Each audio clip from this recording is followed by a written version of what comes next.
Welcome, everyone. We are so happy to be back together and start our journey today.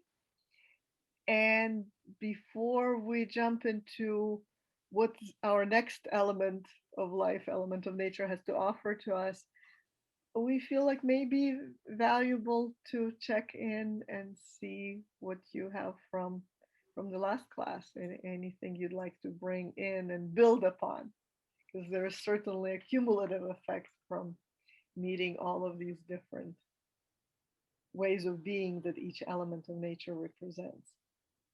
And when we work with the elements, they are invited in our life in a very different way, in a way of embodiment. So part of what we're doing here has been imprinted in your body by meditation, by a project, by creativity. So once that happens, the elements are playing with you as you're playing with the elements. So we would like to actually ground it in the physical reality, not just in the mind, and see what shows up for everyone during the week, because it is also important to notice, and sometimes it helps each one of us to notice when we hear what other people are experiencing. So Alexandra, would you like to share briefly? For me, for me, this past week, I definitely experienced a shift in my way of being. I definitely experienced some like aspects of my life that previously seemed irreconcilably at odds with each other, finding greater alignment, and like the strife, the oppositional way between these different aspects seems to have become virtually imperceptible. And this is still fresh, and I'm keeping my fingers crossed. And I'm like, oh my God, is that possible? Is this going to continue? And some also practical steps seem to be a lot more positive. And one of the immediate things is I create a lot of drawings, and I stopped creating large paintings because I have too many. And I keep saying, okay, I'll put them up on online if anybody would like to buy one, because that's one of the ways I can have fewer and somebody else can have them.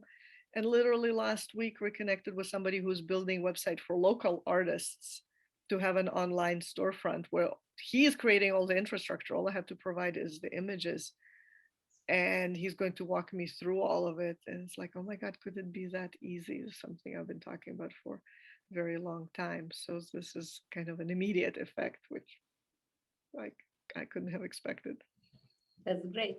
And for me, I was totally restless. So no stability or foundation, being in Florida for 2 weeks with two grandchildren and two children and a husband. And the pandemic and everybody else is around going crazy about everything. So I got to the point where I was on the top of my mountain thinking, should I drop down dead just to create some calm? And I came back. I was extremely exhausted, even though it was a lot of fun. And I made a decision to say no to everybody and everything and just have a rest. And it hasn't been happening with me for a long time. So I slept a lot. I did some things that I have not been doing. I cleaned a few closets in my house. I released the flow, and I'm very happy because I found my grounding foundational me. So I'm full of energy and ready to move on. Not here to check on everybody's actions. Um, action is highly overrated, because if you do a lot of action that goes into opposite direction to from which you actually contemplating to be, then action is not helpful. So 90% of contemplation leading to 10% or 80% contemplation leading to 20% of action create 80% of the result that is produced by 20% of the investment. There is 80-20 rule. So you don't want to be exhausted from taking an action that you need to redo later on. It's really important to understand the direction, like what exactly do you want? And we're thrilled with your sharing, because the feedback for us is also very important. We talk, you don't, and then we don't know if we are talking and touching upon things that are important to you. They're definitely important to us.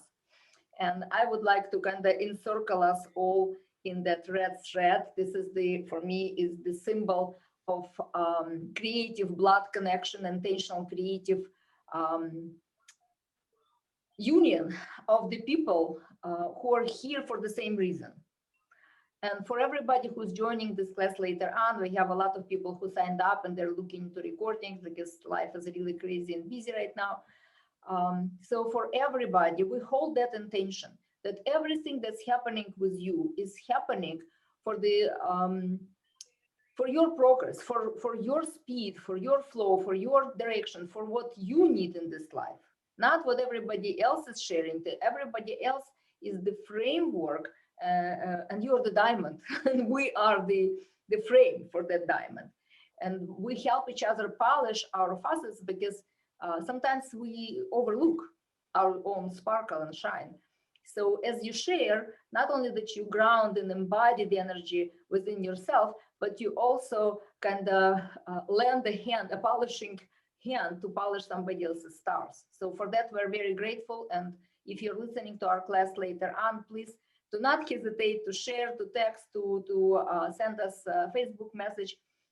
I received some emails, but it's so important for you to share, not just for me and Alexandra to receive, but for you to bring out that which you have not been able to speak up, to open up to. So this is our intent, to understand and experience that which you are, which you haven't been experiencing yet, the force of nature and this full power.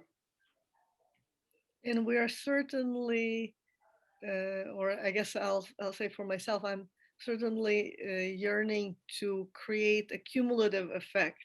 That for me, that's the beauty of connecting with all 8 foundational elements as defined by the ancient Chinese Book of Changes, the I Ching, is that there is this fullness and integration. And as we start at this very foundational place of earth, and then we connect with the mountain, which is the active form of earth, where we are going to venture today is the element of water. And all of them are important. And yet, if we think about our own survival needs, water is definitely very high up there, where our bodies are 80% water. And so much of what we rely on to sustain life is definitely coming from water. And as we look at that nourishing, nurturing quality of water, there are 2 other elements, aspects of water that perhaps we don't appreciate often enough. And one is that of flow, of circulation. And in Chinese medicine, they're very, very clear that all diseases are the result of stagnation, of blockage of the flow. So that quality of flow is truly foundational to all of life. And commitment, determination, and persistence that water has. You can only stop water on its path to the lowest point, usually the ocean, but sometimes there are these contained valleys like the Dead Sea or the Death Valley. Water is determined and committed. Nothing is going to stop it. We can build dams, but if we don't maintain those dams, water is going to carry them away as well. So water embodies the strength that comes from persistence and commitment. You can sometimes, if you watch a single drop, a drip that goes drop by drop by drop by drop by drop, eventually that single dripping drop of water creates all kinds of rock formations or wears down whatever's underneath, wears down rock. So that commitment, determination, persistence, and flow is what we're going to play with today.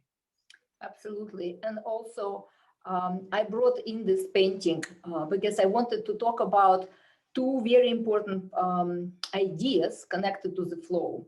In our physical body, there are 2 flows happening, many, but 2 major flows happening simultaneously that also resemble or reflect the flow within the nature. It's the flow of the earth energy, creative physical flow with which we get the inspiration to create, to put a seed, to grow the tree, to raise the child, to create things on earth.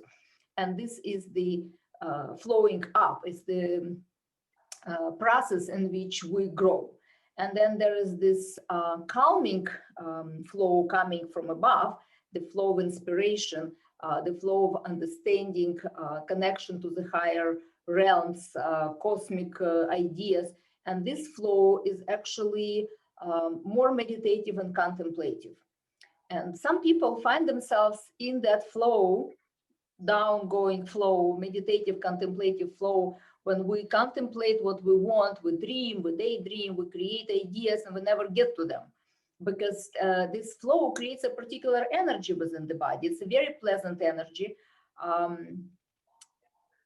You don't have to do anything, it's wonderful. You don't need to do anything. But then we also live on earth, and there are things to do and bills to pay and children to raise and projects to do. And I live in Chicago, so I have to take care of my house, or it's gonna deteriorate, because water here is the snow and the ice and the windy, icy particles everywhere. And sometimes I cannot open my garage door. So this creative flow has to be initiated, because when it's cold outside and warm inside, I'm not coming out to clean out the snow. I'm waiting until the water is going to melt into the river. We are responsible for balancing those two flows. One is when you slow down and you intentionally start thinking about nature, imagining things, bringing in the natural elements and natural sounds, and you calm down. But just as much, you need to push yourself, you need to get your energy going for the flow up. You actually have to push your feet against the ground and using your two limbs to get up. Because if you don't, then you have to use your hands, then you have to use your whole body, and then you walk with the cane. Because we are not designed to constantly do, but we're also not designed to constantly relax. Either one is compromising the other unless they're in balance. So, and that's the key piece of this overall framework of this class, is to recognize the polarity in every aspect. Like each way of being has the full on and full off and everything in between. And in the case of water, it's especially vivid because it's this unique substance that has all of these different states of being, from vapor to flow, cold water, room temperature, warm, and then all the way the other end of the spectrum, from, I guess, steam warm to cold, freezing, and then snow and ice. It's truly a remarkable way to access this quality of polarity or transforming into different states of being. Water is willing to share at least one of its secrets with us by revealing these different states of being. They are certainly present in everything else, but water somehow makes it palpable, visible. Water is also a conductor. So, you know, if there is an electricity and you don't have the protective shoes, you're going to be electrocuted. So the water is a conductor within your body. So when you think, the thought is being transferred through your body. Within the water, there are memories of the thoughts, of the experiences, and we're going to revisit it today with the intention to release the flow, to release the stuck flow, and practice the discernment, not the judgment, because many experiences we judge as negative, but the truth of the matter is the ancient water in our bodies hold the memory of everything that ever happened in this planet. So as we connect through our experience to the experiences of other people, it gets amplified, so we can learn from that. Every challenge is for us to learn how we can direct the flow in our body, how we can unfreeze or vaporize things, how we can use the qualities of the water as us, as human beings. so it could become productive and useful.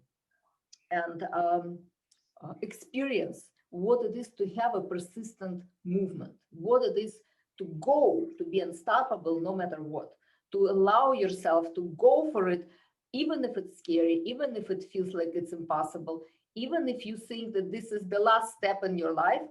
After that step, you discover there are some other steps. So we're going to go through the experience right now with that intent to be all of it. And I invite you to think about different water reservoirs, so to speak. So there is the river, the swamp, the geysers, the water geysers, like little volcanoes, the waterfalls, whatever comes to your mind. You can share if you think of something right now.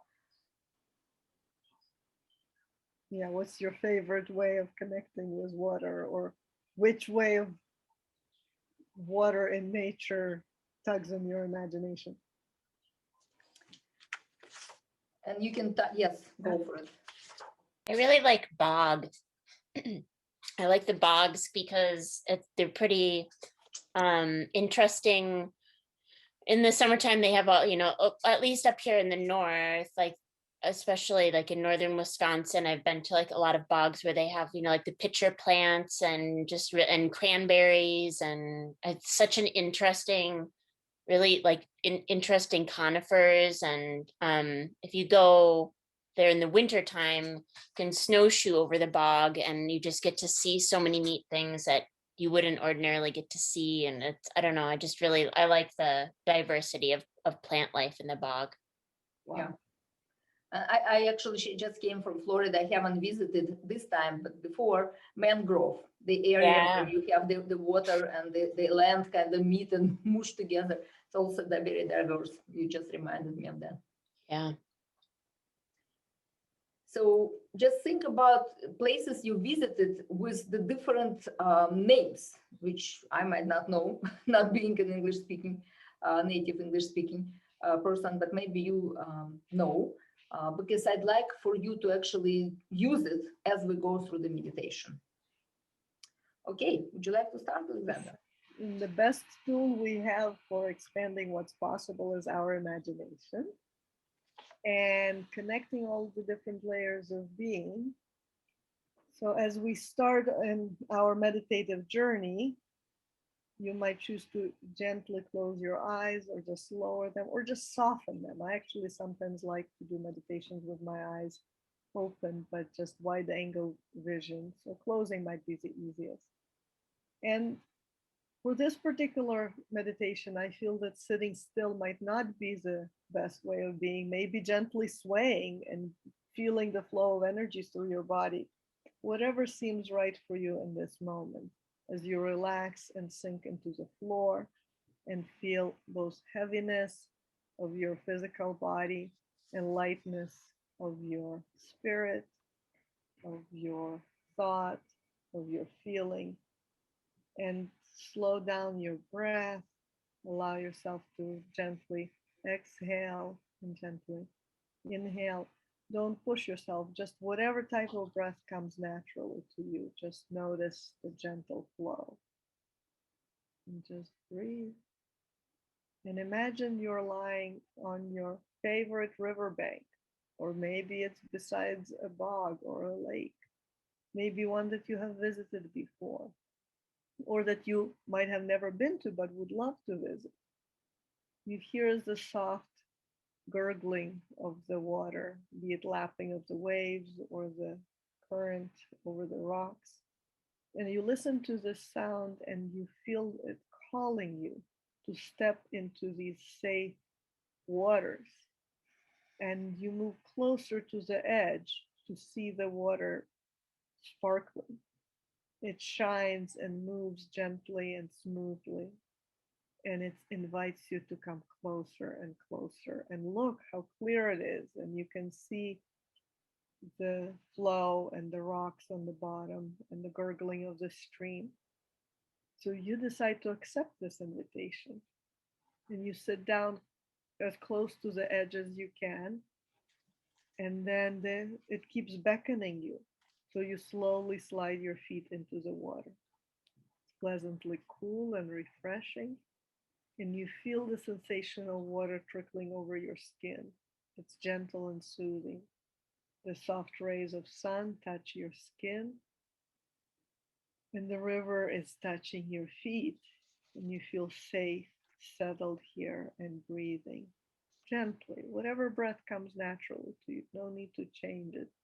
Just notice and allow. And as you allow the flow, restfulness and gentle energy fill you up.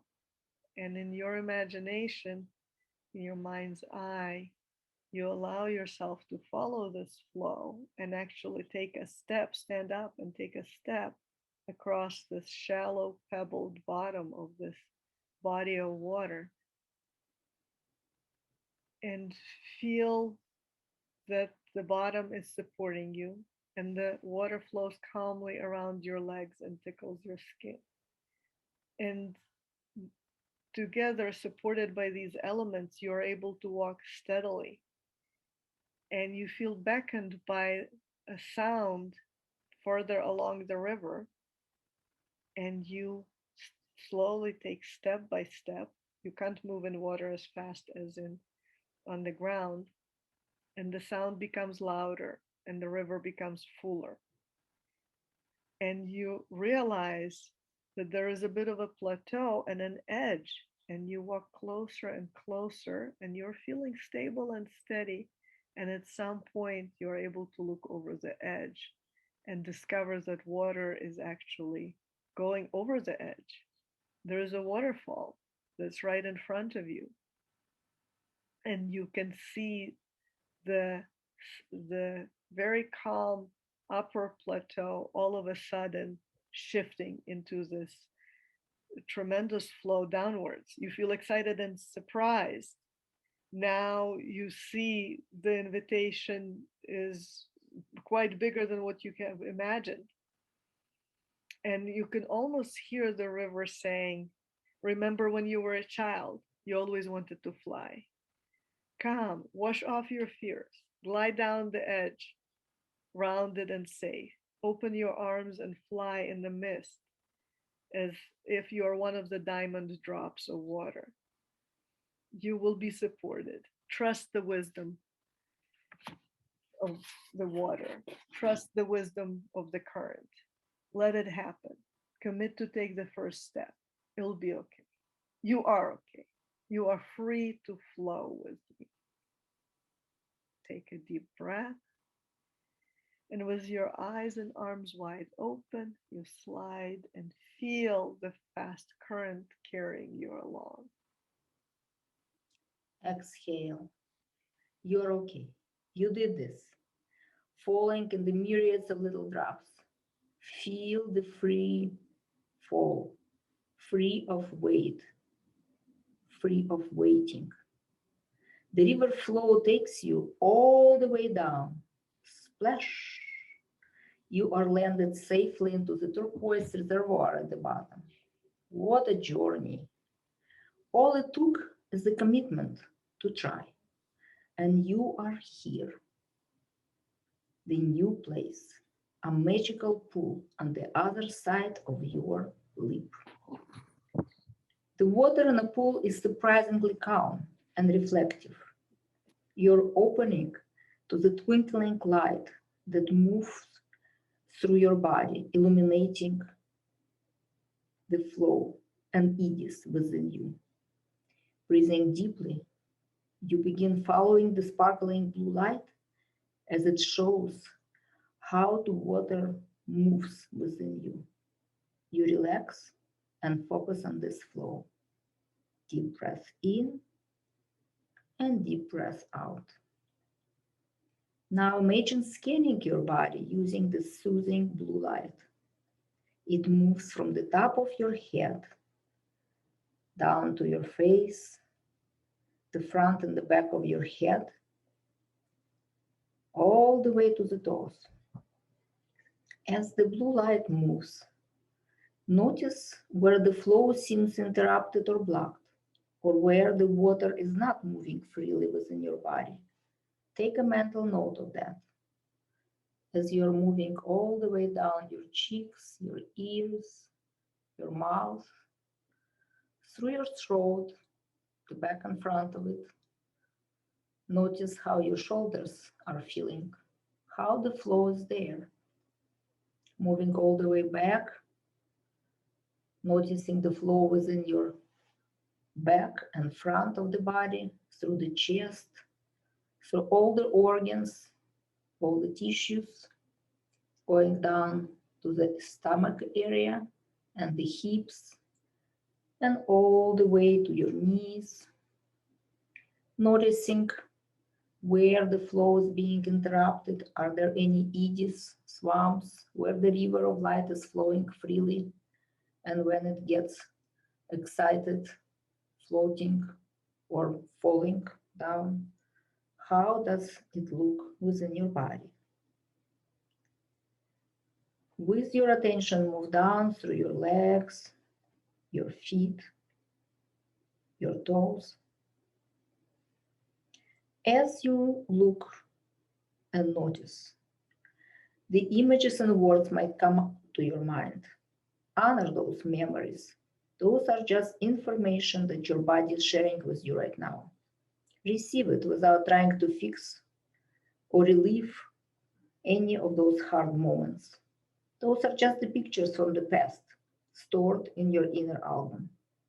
Those pictures are asking for your intent to release the stuck energy into the flow. And you can do it whenever you are ready. Keep moving your attention through your body, noticing, remembering, loving all that you are. Now your whole body is rested and rejuvenated. It's washed, refreshed, and you're ready to move down with the newly discovered current.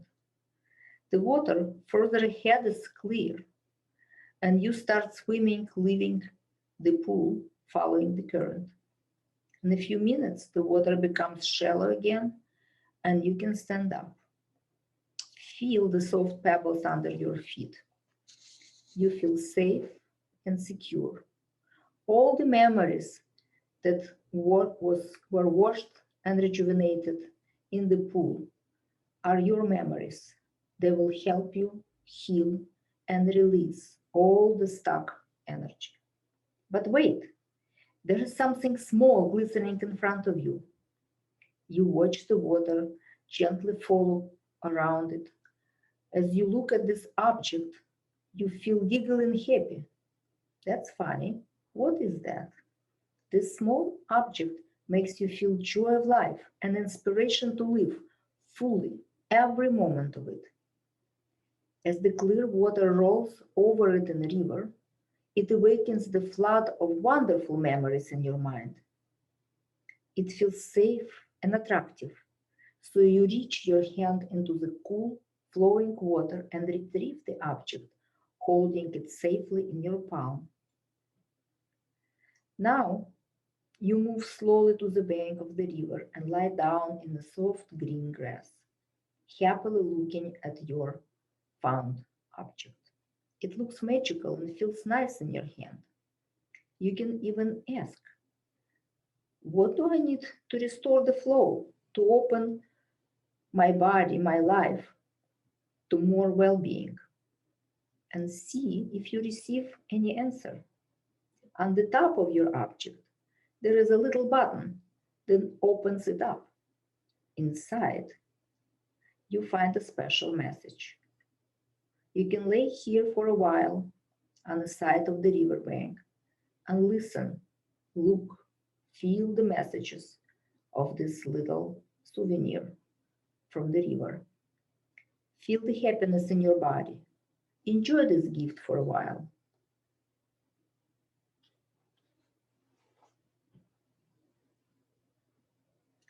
When you are ready, you can carefully put this beautiful gift in a deep pocket of your clothes. You might feel the radiating warmth and happiness from it. This gift will remain with you as a reminder of this journey. Now take a long, deep breath in. Fill your lungs, breathe all your air out slowly, and bring your attention back to your room. We are coming back, refreshed and rejuvenated. Start slowly wiggling your fingertips, your toes, move your head slowly from side to side. And whenever you're ready, refreshed and relaxed, open your eyes and join our group again.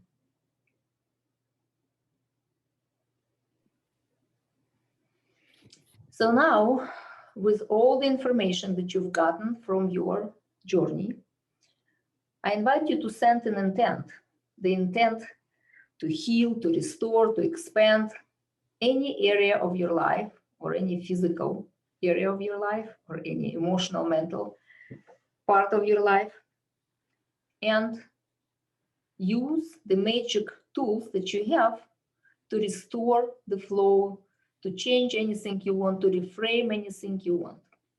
And Alexandra is going to show you some of the ideas for today's project. You can do whatever you wish, as usual. This is an inspiration. I will also be showing some of the painting things. I'm going to be painting as you're going to be doing this project. So, Alexandra, are you ready to share the screen? Would you like the video or would you like the images first? The images? Okay, here they come. So I've created this project ahead of time so I can be painting with you. And here you see an outline of the body, which I invite you to do. I did my full body, and I would suggest later on when you are alone, you can take a roll of paper and do this more thoroughly. You can even trace your body or just make a big outline of the body. And from the meditation that you've gotten right now, you're going to show all the areas where you feel certain things are happening. So on my painting, you can see, show us number 2. You can see some lines where the energy feels like pushing in or flowing off, like my wrists, for example, feel like they're leaking the energy that I cannot hold on within my hands, everything that I can. On top, it shows the waves of collective consciousness coming in and out, and the axis of the cosmic waves, and then the tears, drops of the tears, because I like to cry a lot, and the geyser of explosions of when I scream or cry, and you see the problem on my shoulder. And if you can go all the way down to the next page, you see this flow is interrupted. It's not a full flow. Some places it's leaking, some places it's stuck, there's a swamp, some places it's pushing in, some places it's pushing out. And so what I invite you to do, and there is of course energy around, so you can see the other lines, because the energy, I'm part of that matrix, I'm not alone. So I'm in the matrix, I'm in the flow, but I'm not exactly matching the flow.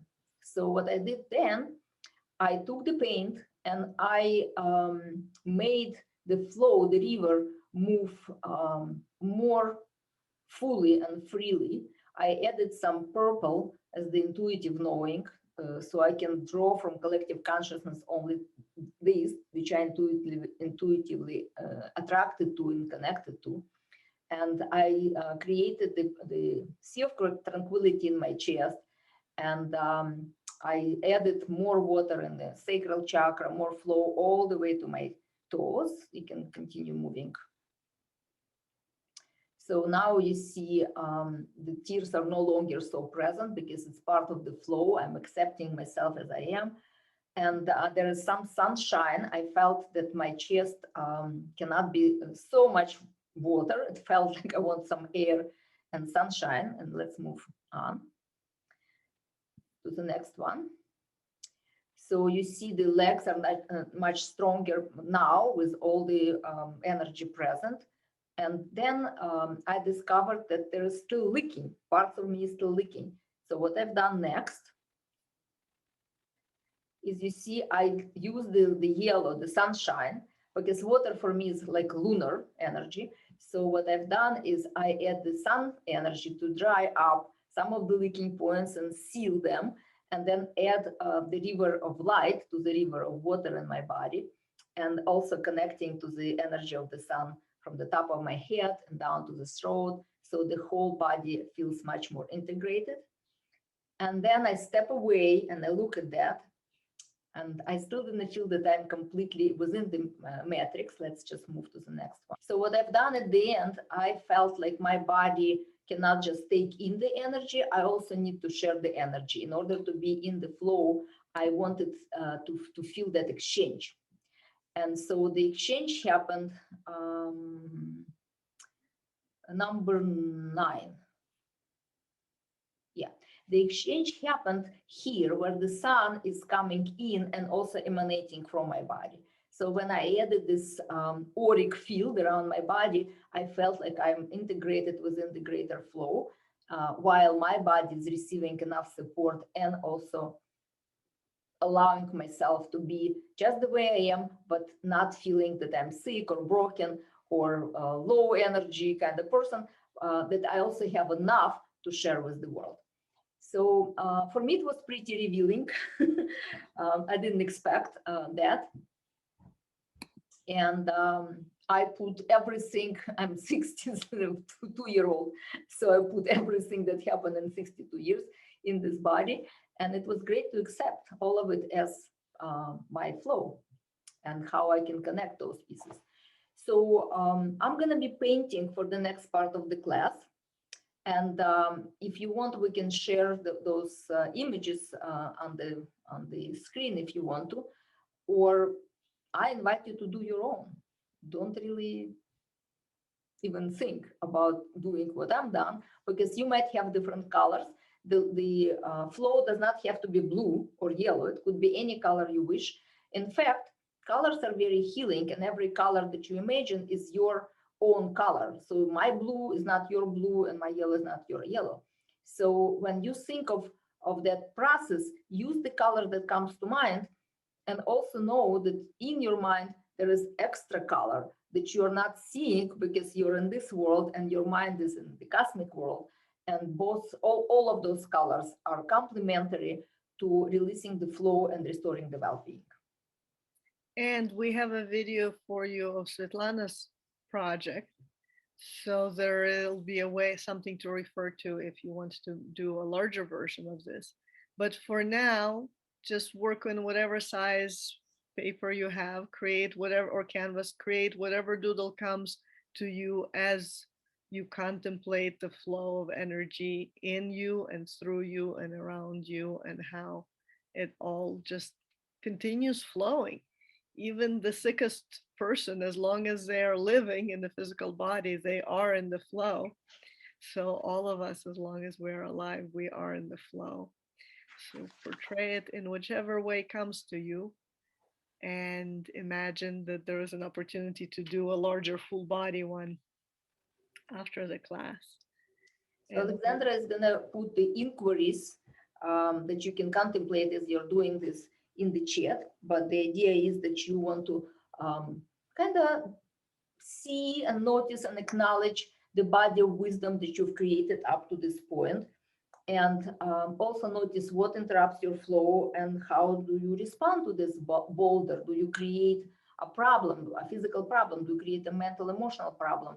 And you can use the words or marks, lines, squares, squiggles, or images, anything you wish. If you feel like adding images from the magazines, go right ahead. It doesn't have to be painted surface. It can totally be cut out and attached. And then you can also ask a question, what do I need to restore the flow? What helps me to restore the flow, to feel the current in my body? And also find the characteristic of your flow. Some people are fast and they live fast, and slowing down is actually detrimental. For me, for example, I run, and when I need to slow down, I feel like it's not even me. Some people are very slow, and if you push them to do things fast, it's out of their current. So the movement does not need to be fast. And the stuck energy does not, it's just the energy that's not moving. So any movement that you need in your life, you can include in this work and allow yourself to find the answer to what exactly do you need to restore that which is feels like being stuck or being not in the place where you want it to be. And I have figured out how to play music in the background, so I think I'll be able to do that. All right, just make And it we'll quiet. give you 10 minutes to play with it. And I hope you like my music. It's from one of my teachers. And then we'll go over a little bit, since we tended to go 10 to 15 minutes over, to wrap it up and gather what we have discovered so that you can continue contemplating and reflecting and gathering the wisdom of water for during the week, so that we continue building and accumulating. What makes it intentional creativity is when you have a clear intent of what exactly are you doing. For me, it was more about finding the light path within my body. So I continue with this intent, and I'm going to use the canvas just to model certain things for you.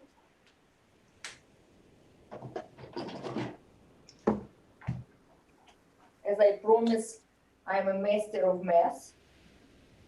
So when it becomes messy and crazy, it also creates an interesting background,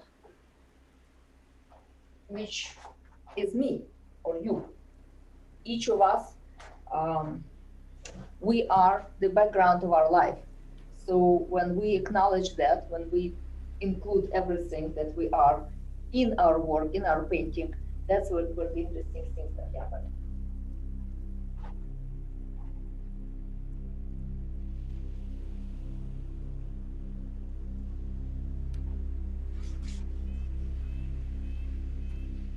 You can see that I'm using water just to release the flow.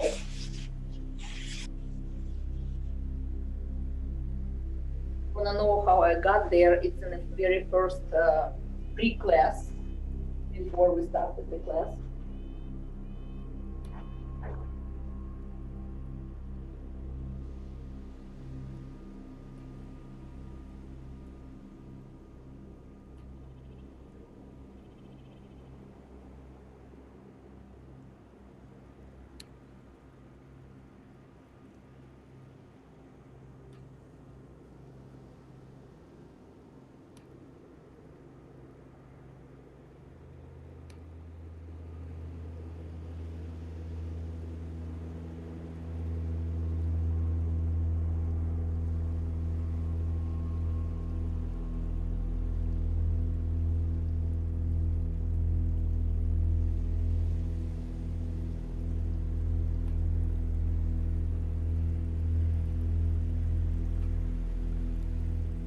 So I'll be marking all these moments in my life where I got broken, or left behind, or misunderstood, or misused, or confused.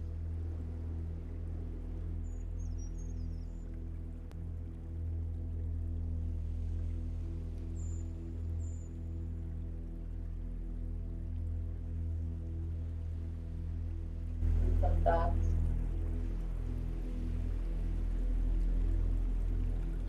Those are the dots of my experience.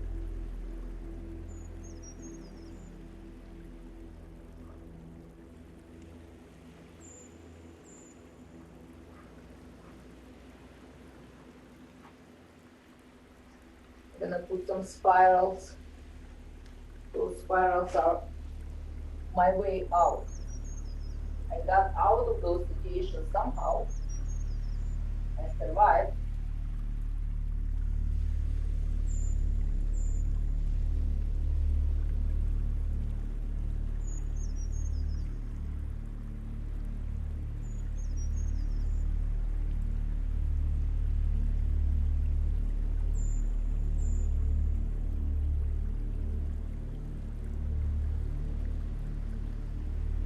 And I feel like I want to put some triangles I still feel the energy of the mountain. And for me, having the energy of the mountain is creating stability in my life. And the structure of stability always achieved by the usage of triangles. Where's the solid base, wide at the bottom. And because the top is smaller than the base, it's not likely to topple over.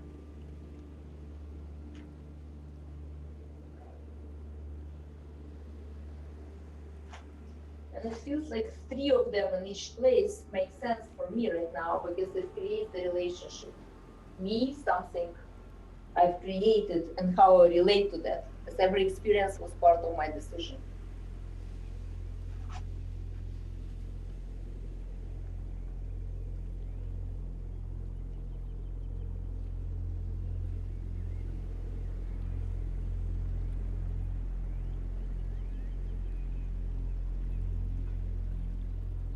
So at some point I was talking about the legend, ancient legend, that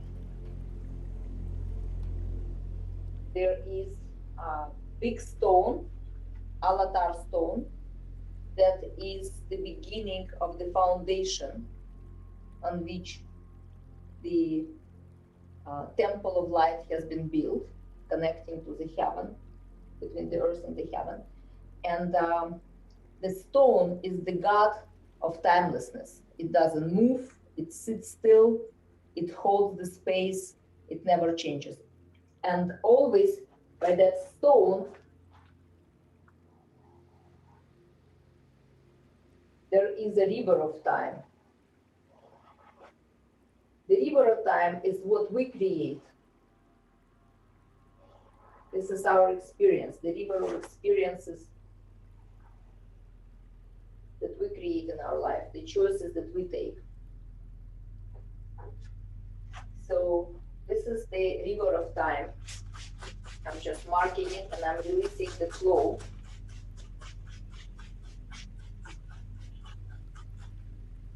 And every river starts with the stream, little stream.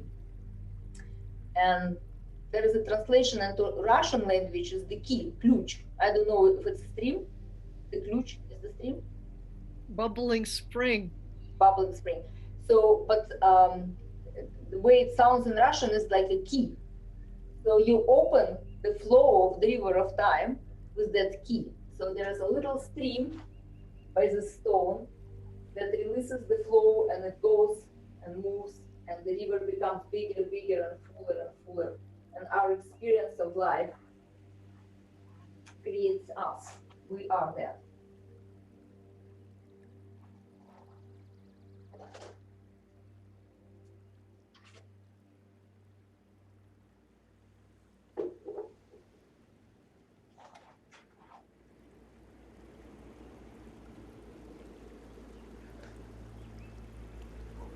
And I like to use stencils. So this is an idea for you. If you are scared of paint, you can use the stencil.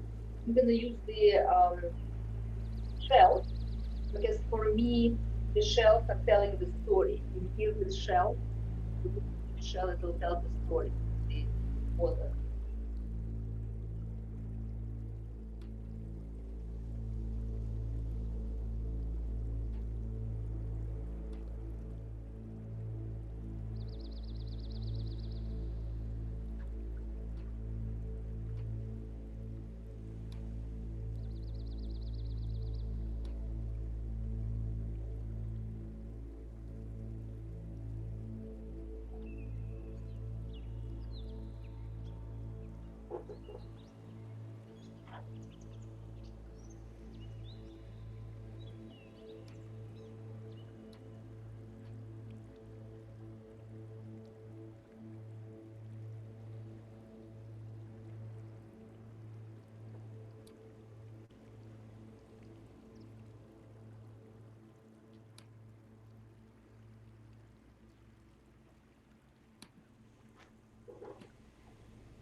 Svetlana, did you say that those were shells?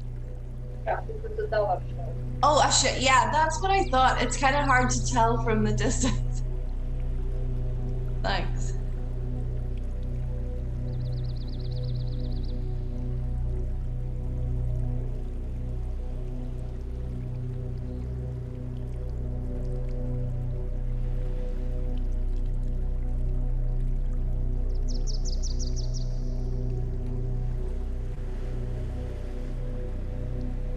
What I'm aiming right now make it amazing my life with some interesting points to it.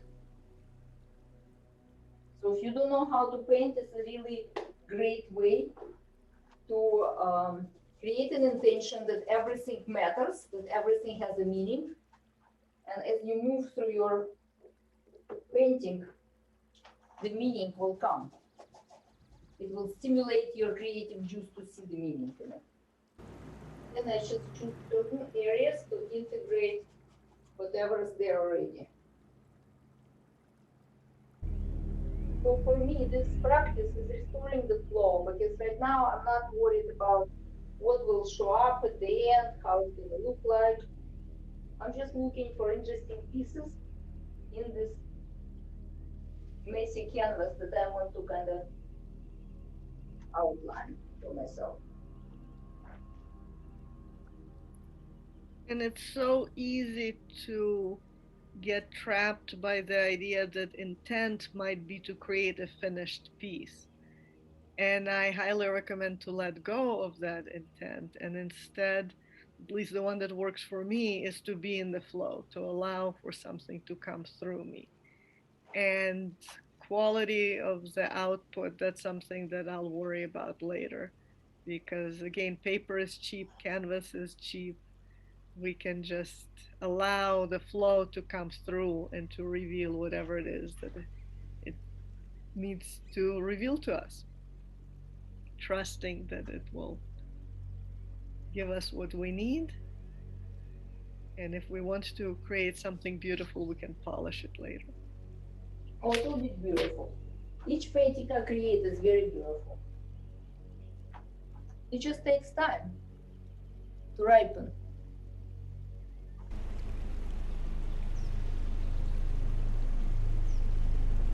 You are doing it. Always useful to turn things upside down, because you get the look from a different perspective. So if there is, if you feel like you're stuck and you don't know where to go from that point on, turning things upside down really helps always. So since our intention to release the flow, I'm treating my canvas as me. And I just simply pour things on without being concerned how it's gonna look like. So the more of the paint you pour, the more flow you can create. And if you decide to paint while we're not together, from that point on, I would suggest a very thin see-through paint to glaze over all of it so you don't have any white spots. So it will create a very rich canvas. And I'll show you next time how to create a being that is a reflection of you that comes through to support you and to help you and create a template of your consciousness outside of you so you can communicate with that.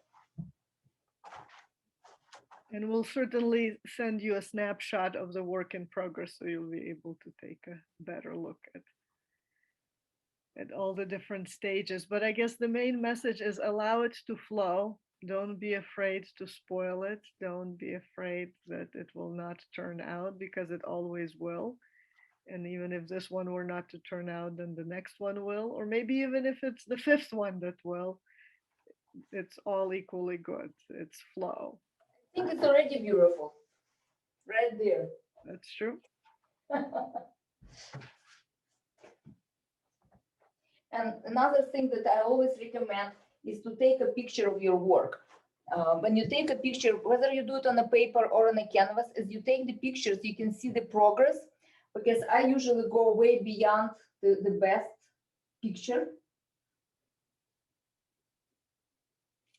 sometimes it happens that in between my projects, I find the most amazing pictures that I lose because I continue going.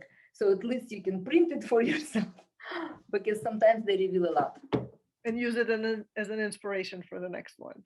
Again, building up, bringing in all the elements because we have the capacity to be, to have full expression of all different ways of being. Keep adding up, keep layering, and keep bringing it back and integrating.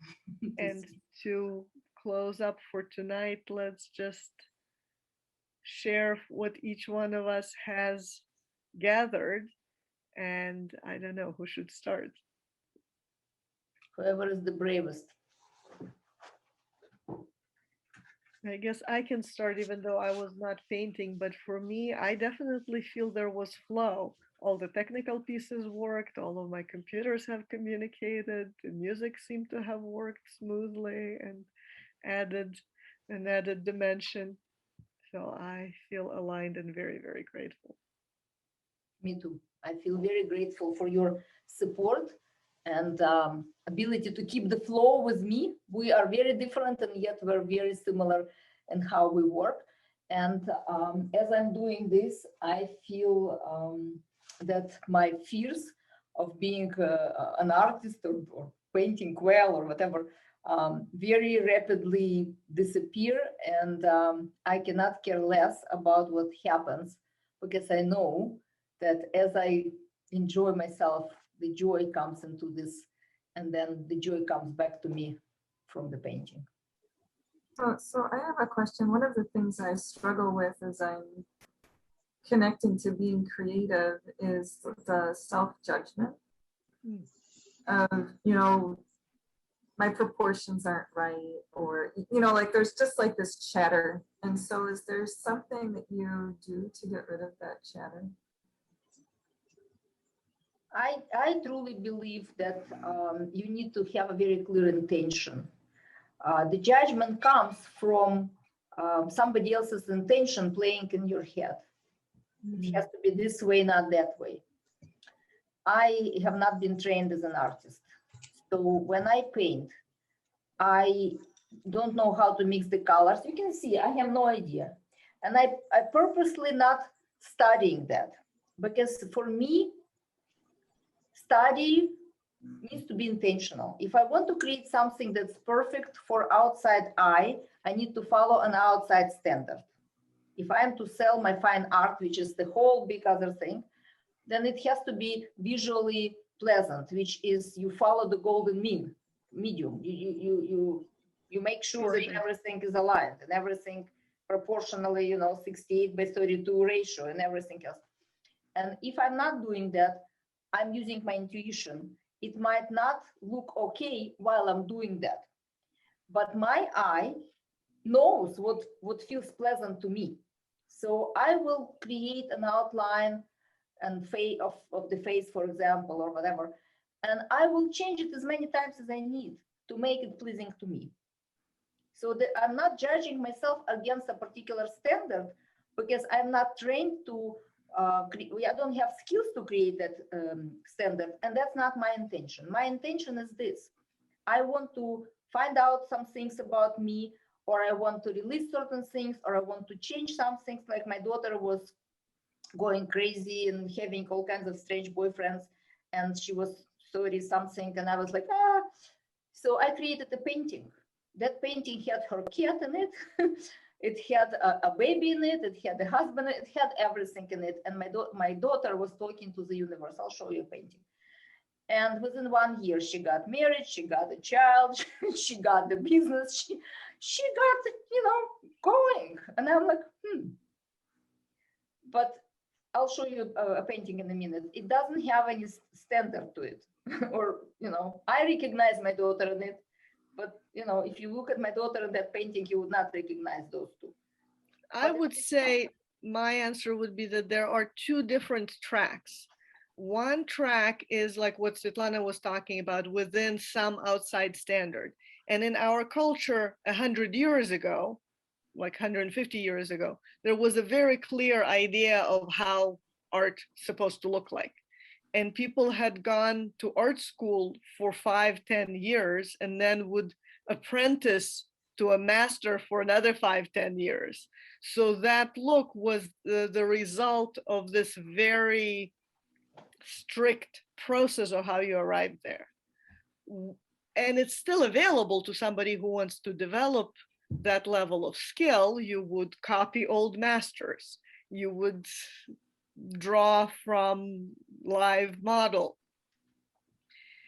But that's a separate track from actually opening up to the flow of creative power through us, because all of us are constantly creating, and by putting a brush or a pencil or a piece of clay in our hand, we can reveal to our mind, which is very limited in what it's able to perceive, but by stepping into the creative role, we can perceive that creative flow that comes through us. So for me, that's a very different intent than creating something that would meet some external standard, which again is a valid pursuit, but you'd pursue it differently. And again, copying old masters, taking their drawings and playing with that is a way to do it. But again, it's a completely different pathway. And there are people who derive satisfaction from following that pathway and build up level of confidence. Again, nothing wrong with that, but it's important to realize that it's a separate track, which is available, but not necessary. But intentional creativity, that I represent intentional creativity. I'm a teacher of the method. This is the painting I was talking about. This is a print, and she has a huge 30 by 40 version. But it has everything that's needed for her to get where she needed to go, right? Proportions, I'm not so sure. Things are skewed and everything. The cat, the eyes don't look like a cat eyes, but that was not my intent. My intent was to be able to externalize my motherly craziness into something that holds the energy of love and connection with my daughter, which this is the way I connect. So when you have a very clear intent of what do you want from the painting, what do you want from the creative process, you will always receive an amazing revelation. And it permeates through your life, and it creates this impulse, because the thought creates the reality. But in order for the thought to create the reality, you need to be focused on that thought. You need to be putting attention on your intention, and you have to be following with the action. And the thoughts are like this. Did you see EEG? It's crazy. So if you do not have enough time to focus on that thought, it will never get into reality, because the next one comes, the next one comes. The critic comes and says it's not going to happen. But when you externalize it into a painting, and if the colors are pleasing, because I'll put the white on top of it and start again 25 times. And when the color is pleasing and the outline is pleasing and the eyes are looking at you from the painting, you've gotten that thought captured. Now you walk by it 100 times and it's there. And it becomes reality much faster. That's how I understand what's happening. And now it's there for you. Wow, it's there. Because you captured it, it didn't run away from you. So that's much easier way of being creative, instead of thinking about this, I am an artist and I have to produce something. Because selling your art is the whole other thing. Yeah, it's a separate art form. It's a separate art form. I just want to be creative, and sometimes I feel very blocked. Well, yeah, restoring the flow is what we are about here. So it's so awesome. And I love what you created today. It's really inspired me. Oh, I was truly in awe. I was like, wow. So thank you everyone for being with us. I guess we have to close up shop for tonight. And really, I really feel blessed. And if anybody has any parting. Any final, anything? Do you feel complete? Anything you still, there's still a question, we're here. I do have one quick question. So in terms of when you're doing the painting for your daughter to create something for with the intention of creating something for her. How did you allow for the unknown? Because you had different aspects that you wanted to include in that, but then that's just a little piece that our mind can see. Like the expanse of the universe is like the rest of the 90% that we can't already see. So how do you allow for that into your painting? Like what do you set as an intention, or what are you telling yourself as you're painting? All right. So first of all, this is my painting and this is my intention about her life. She has her own intention. Yeah. And I don't care. She can have anything and everything she wants. This is mine. Therefore, I put there what I want for her. So I allow for unknown in a way that by definition, I know that I am a receiver of the bigger wisdom, and I can only see one frame at a time with my logical mind. Therefore, my creative mind can do whatever it can do. So very often I put the symbols, like if you look at this painting, for example, there are all kinds of symbols. Each one means something. Some of them I took from internet because they made some sense, and some of them I just made because they made sense to me. This is like light, releasing the light flow. So there are a lot of symbols here, and I usually include a lot of symbols, and I make my own symbols. I take runes. If you are interested in making symbols, is the easiest way. There's runes that are like northern runes and Slavic runes. And Slavic runes. So you can use any one of them. They're amazing. Every letter has a deep meaning. So as you're creating, you can put your name, mark your name with the runes, and your name becomes the whole other thing that you include in your painting. And I start every painting with writing into, right? There is also an intention. Look at the first video, the introductory class. You will see that what I'm doing with the painting.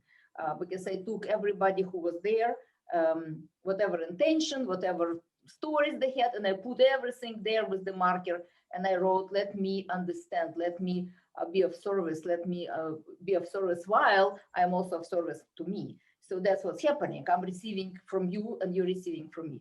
And then I add colors on top of it. And the other thing is that my daughter at this point has another 4 paintings of mine. So she's not stuck with one intention. Okay. So that's opening another portal, and she loves it because you know, I can talk to her and she can go crazy and like, no, you don't know, Mom, I read it on Facebook. But when I give her the painting, she has nothing to say. She's like, oh my God, that is so beautiful. So that is much easier, you know, in terms of influences. Yeah, the power of the visual encompasses so much more beyond of what our mind can grasp and put into words. Yeah. So you see how, like, I use, these are my symbols and not nobody else's. So I put like the symbols all over. So this part is unknown. This is where I open to receive information I don't know and cannot decipher, but I allow it to be there. So this is my way of connecting to the cosmic wisdom. And keep playing and see what you discover for yourself. You might find a completely different way. So there is definite invitation to just keep playing.